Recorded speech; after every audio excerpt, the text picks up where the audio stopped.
So, how exactly do we compete in this attention economy? How do we cut through the noise?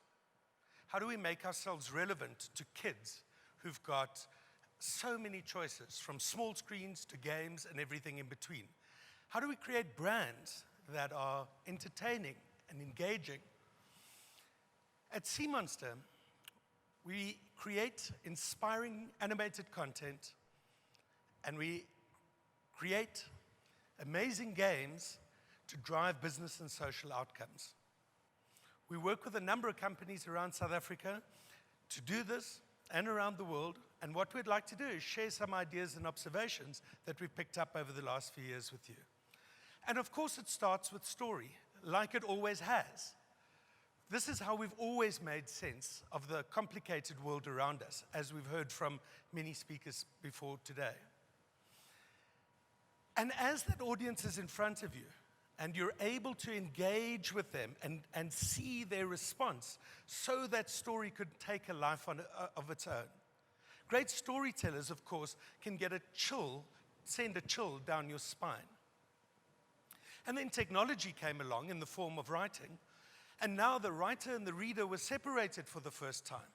But again, great authors could conjure up this idea of theater of the mind, this amazing expression where they could still take you on this incredible journey and share this knowledge over time and space. And of course, the great purveyor of technology in the 20th century is TV. Who remembers this? Yep, we used to stare at that, waiting literally for the channel to come along. Yep. So if we look at some trends, what's quite interesting, and this is from the States, where they've got about 70 years of data, is firstly you notice, of course, the fragmentation of the media, because many more choices in recent times. But just look at some of the shows that used to dominate the peaks. These were called soap operas. Operas. What an interesting name for a TV show, or a genre of TV show. Who here has been to an opera? Who here has had an emotional response at an opera? I believe that is technically possible, not me so much, but okay. An opera, it's grand, stately, divorced. And then, of course, along came situational comedies, sitcoms. I needed to put myself into that situation. And who can tell me what it is that is most recently dominating all the ratings? Of course, reality shows. And what is the thing that all reality shows have in common?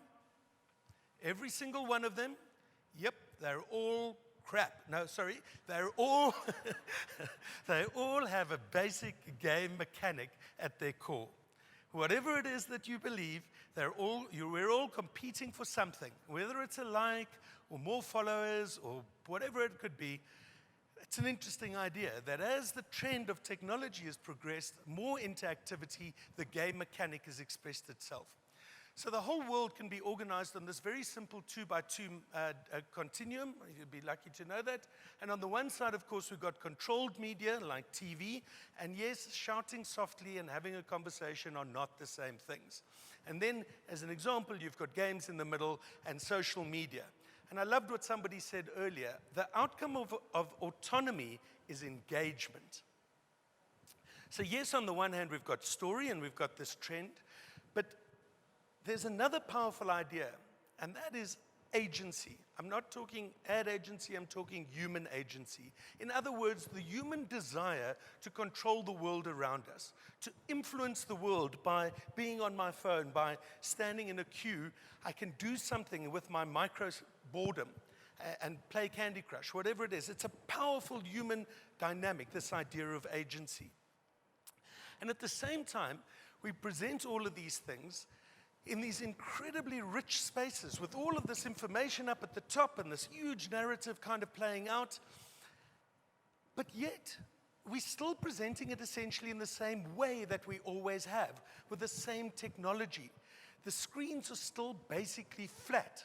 Yes, the interfaces have gradually become more intuitive, thankfully.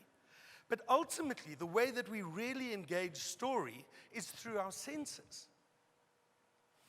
And my personal favorite is that essentially all of these mediums are abstractions of the way that we prefer to actually engage with things. And this is where autonomy comes along, augmented reality comes along. Because now for the very first time, I can put that story in the real world. Yes, for now, it's still got to go through a small screen or a Google Glass or something else, but I can take digital information and I can implant it in the real world. I can make it contextual and visual, all of the things that great storytellers have always done before. But what I can also add into that into that mix, is the idea of agency. This is one of the about 100 odd augmented reality applications and games that we've created over the last 4 years. Brings our business card to life. It's completely ridiculous, but it really works because it gives people a way to interact with things. And the applications for this are quite literally astounding. And here's the big insight. This is not a way to send people to YouTube to watch an advert which they were ignoring in the first place on their first screen or second screen or TV, or call it whatever it is that you want. This is a profound new opportunity to present information in this engaging visual way, including one of the ones we did for the Spur, where we literally could bring a coloring character to life in front of the kids. The kids always knew it was alive in their imagination, and now the power of the technology has allowed us to catch up to that. And then, of course, virtual reality is now possible. Oculus Rift is launching in the first quarter of next year. Let's wait and see. It's incredibly powerful. For those of you who have not yet experienced it, go and buy yourself a Samsung Gear. Go and find a friend who's got one of these things. You will be astounded at how powerful and transformative this experience can actually be. And again, the technology is progressing in the background, but forget about that. It's all about the audience, the agency, and the narrative that comes along with that. You can use these things for amazing ideas, like rehab in a medical context. You can use it to train as public speakers, to stand up in front of crowds like this and not shit yourself. There are incredible ways that you can use this new technology. And of course, you can use it for pure entertainment, which is likely to lead the way. But this is not the only thing that can be done. We're working with a company, hello?